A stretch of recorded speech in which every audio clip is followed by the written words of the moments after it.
This is social health insurance. Okay. Now, si PhilHealth po ay insurance lamang. Ulitin ko ha.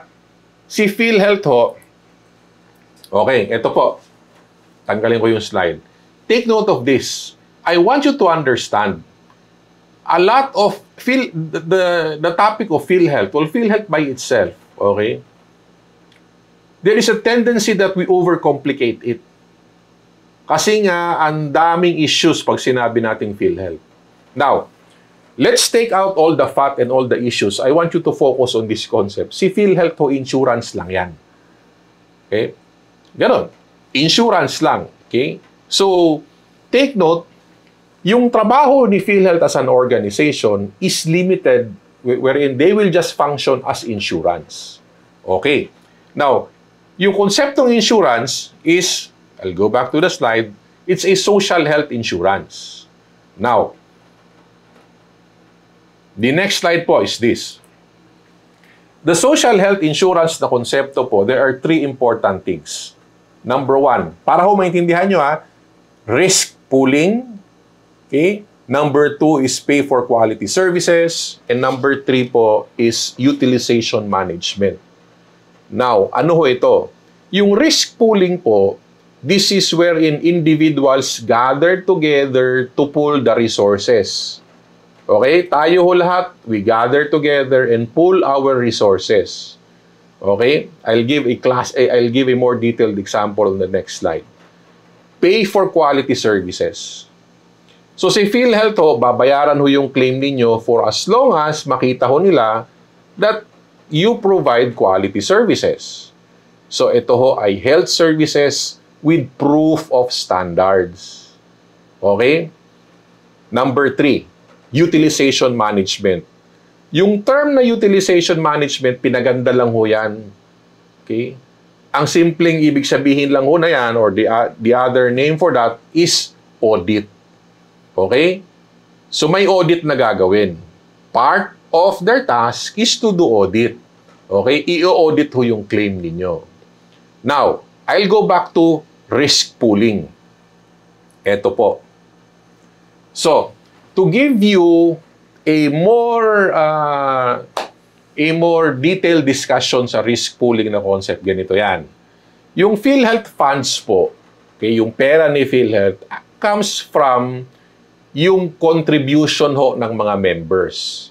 So let us say ngayon 110 million Filipinos, no? So yung mga members ng PhilHealth magbabayad. So okay. You have the private employed and everybody, and then even the poor NHTS 4-piece, no, sponsored member, meron hong magbabayad sa kanila. So the logic there is this. Lahat ho tayo nagbabayad ng premium contribution. So, yung bayad ho natin, okay, pag-iisahin ho yan, it will be pooled together into one fund. Ang tawag dyan is the PhilHealth Fund. So, kapag lahat ng premium payment, okay, pooled together, we will now share the risk. Ano ho yung risk? Kapag na-admit ho yung pasyente, yung binayad natin na premium payment, yan ho ang gagamitin sa pangbayad sa hospital.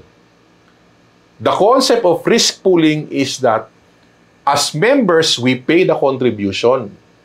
Yun hong mga cannot afford to pay, ang nagbabayad ho dyan is the government. So, still, may premium payment sila. Okay, we pull in the premium payment into one fund, and that fund is used now to pay for patients admitted in the hospital. So ito po, yung pera ni PhilHealth is pera ng taong bayan. The story is that, ganun lang kasimple. Yung pera ni PhilHealth, pera ninyo. Yung pera na pangbayad sa hospital ay pera ninyo. It's public funds. Okay? So, how will it work? Ganito po. Let us say may 120 million na premium, 120 million members of PhilHealth kasi nga universal health coverage. Let us say may mga na-admit. Okay, how will the money be distributed? Ito, example lang ho ito. It's going to be like this. Let us say 20 billion pesos. Okay? will be paid annually for people who are going dialysis. Okay? For example lang I'm just giving you an idea on how the risk pooling works. So 20 billion para sa dialysis sa mga pasyente and services. Now, another 20 billion for communicable illnesses. Ano ito? COVID, dengue, pneumonia, okay, typhoid, lahat ho ng infectious. And another 20 billion for non-communicable. Ano ito?